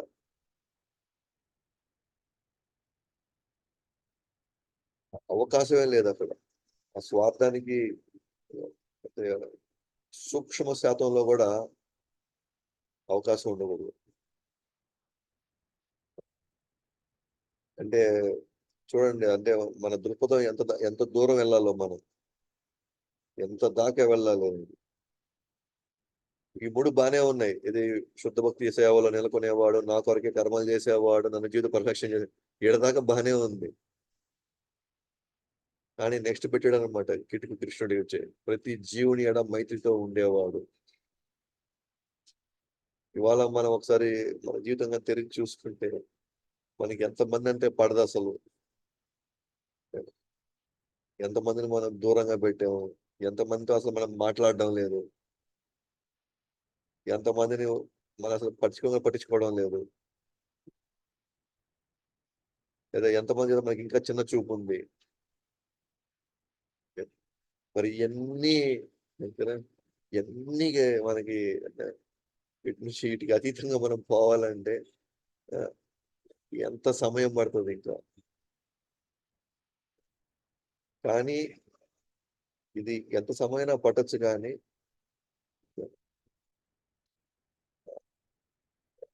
సీనియర్ డివోటీస్ అంటుంటారు అన్నమాట, వాళ్ళు భక్తుల సాంగత్యంలోకి వచ్చి ఇవన్నీ మనం ఎక్స్పీరియన్స్ చేసినప్పుడు, రకరకాల మనసత్వాలతో మనం కలిసి సేవలోకి దిగినప్పుడు భగవంతుడిని వేడుకుంటూ వాళ్ళకి మనం చేయగలిగితే మనం చేస్తున్నప్పుడు మాత్రమే ఈజీగా ఈ జబ్బు నుంచి మనం బయటికి రావచ్చు అనమాట. ఎందుకంటే అప్పుడే మనకి విధానం తెలుస్తుందన్నమాట. ద్వేషించే వాళ్ళను కూడా ఏ ఏ కాలిక్యులేషన్‌తో వాళ్ళని కూడా మనం ప్రేమించొచ్చు అనే విషయం అది కేవలం భక్తుల సాంగత్యం వల్ల మాత్రమే అవుతుందన్నమాట. నేను ఒక్కరినే ఇంట్లో కూర్చొని అందరి పట్ల నాకు సమభావం ఉంది అనే ఆ పాయింట్ అసలు అంటే అలాంటి ఒక దృక్పథం ఎప్పటికి రానే రాదది. ఎందుకంటే ఫస్ట్ ఆఫ్ ఆల్ నాతోటి ఉన్న భక్తులు వాళ్ళలోనే నేను తారతమ్యాలు నేను చూస్తూ ఉన్నప్పుడు, వాళ్ళతో వాళ్ళ మధ్యలో ఉన్నప్పుడే నేనింకా వీళ్ళు నాకు పడరు. వీళ్ళు నా వీళ్ళు వీళ్ళు నేను చెప్పినా వీళ్ళు తీసుకోరు. కాబట్టి నేను వాళ్ళ పట్ల నాకేం మనం ఎవరికీ చెప్పకపోయినా మన మనసు తెలుస్తూ ఉంటుంది. ఎటువంటి దగ్గర మనం కంఫర్ట్‌గా ఉన్నాము, ఎటువంటి వాళ్ళతో మనం కంఫర్ట్‌గా ఉన్నాము, ఎటువంటి వాళ్ళ దగ్గర మనం ఇబ్బంది పడుతున్నాము, ఎటువంటి వాళ్ళ దగ్గర మనం కష్టపడుతున్నాము. అది మన ఎవరికి మనం చెప్పుకోకపోయినా, ఎవరితో మనం వెల్లడించకపోయినా మన మనసుకు బాగా తెలుసు. అంటే మన మనసులో ఆ భావనలు ఉన్నాయి అంటే దెన్ అంటే భక్తుల మధ్యలోనే మనం ఈ భావనలుంటే, ఇంక భక్తులు కానటువంటి మీద ఎందుకుండదు? అది ఇంకా చాలా లోతుగా ఉంటదనమాట. ఏది అదే ఈర్ష్య, ద్వేషాలు గావచ్చు అన్నీ గూడా. నేను భక్తుల్ని యాక్సెప్ట్ చేయలేకపోతుంటే,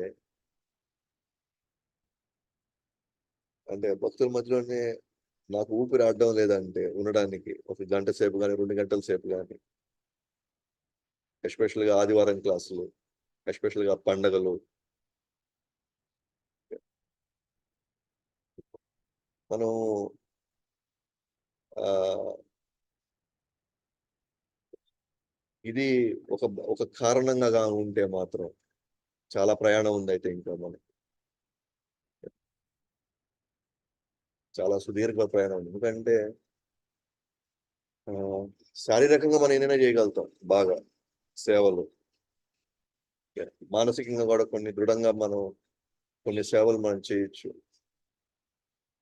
కానీ వ్యక్తిత్వం దగ్గరకొచ్చేసరికి మాత్రం అంత ఈజీగా మనం బయట పడలేము. మన వ్యక్తిత్వం ఏర్పడింది కొన్ని జన్మల వాసనల వల్ల, కొన్ని జన్మల సంస్కారాల వల్ల.